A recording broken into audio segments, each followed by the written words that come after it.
MTC. Light, 2022, P11 No Gateway. Jeffrey A. Rogers, a vice president of a big company, was once taught the simple idea of pausing to refresh. Jeffrey A. Rogers. It began when Jeff realized that as he drove home from work each evening his mind was still focused on work-related projects. Jeff. We all know this feeling. We may have left the office physically, but we are very much still there mentally, as our minds get caught in the endless loop of replaying the events of today and worrying about all the things we need to get done the following day.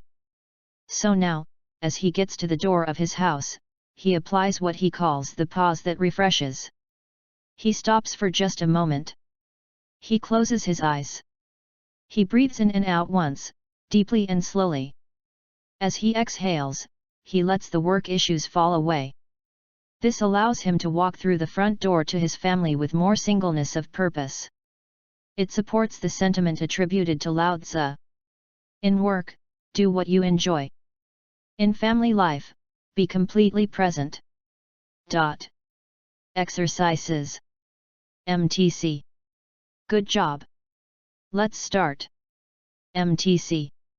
Light, 2022, P11 No 01. Gestures and speech used similar neural circuits as they developed in our evolutionary history. University of Chicago psycholinguist David McNeil was the first to suggest this. David McNeil. He thought nonverbal and verbal skills might retain their strong ties even though they've diverged into separate behavioral spheres. He was right. Studies confirmed it with a puzzling finding: people who could no longer move their limbs after a brain injury also increasingly lost their ability to communicate verbally. Studies of babies showed the same direct association. We now know that infants do not gain a more sophisticated vocabulary until their fine motor finger control improves. That's a remarkable finding. Gestures are windows into thought processes, McNeil says. McNeil. MTC. Good job. Let's start. MTC. Light, 2022, P11 No 02. Believe it or not, your child craves limits. She truly needs a flexible sense of order and will grow anxious without it. Think of limits as an expanding corral.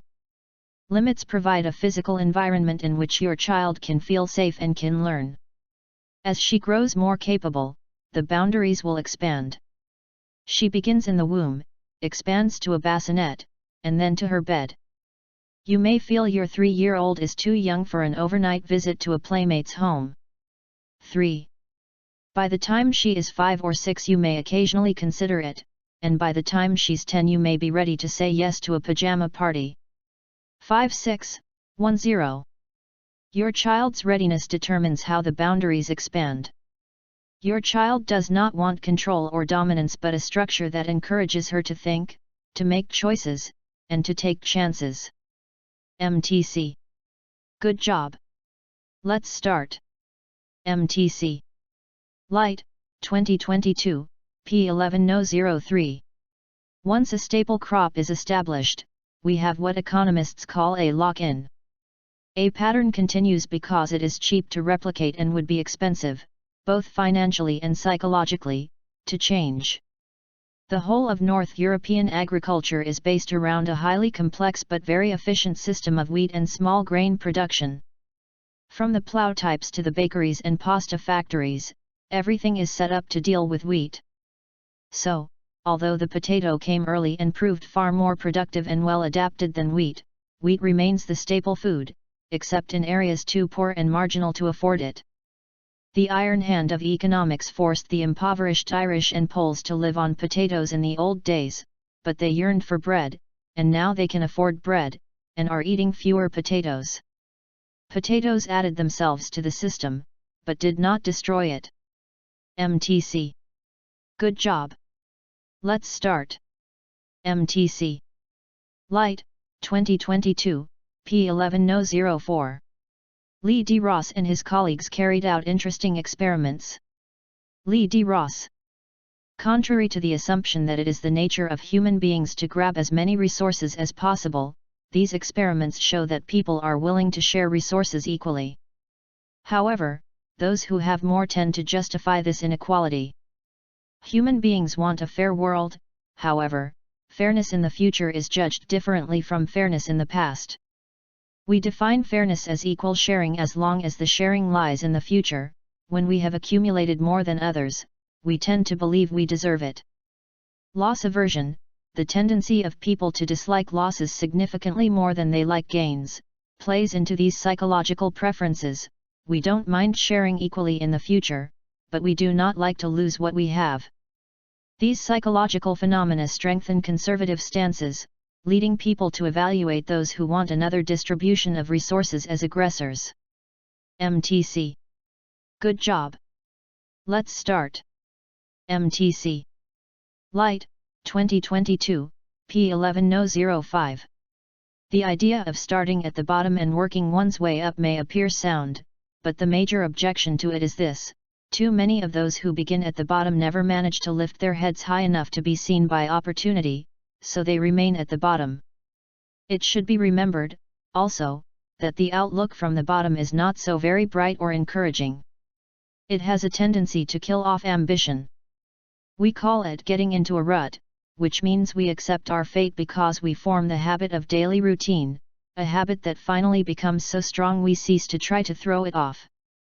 And that is another reason why it pays to start 1 or 2 steps above the bottom. By so doing, one forms the habit of looking around, of observing how others get ahead, of seeing opportunity, and of embracing it without hesitation. MTC. Good job. Let's start. MTC. Light, 2022, P1106.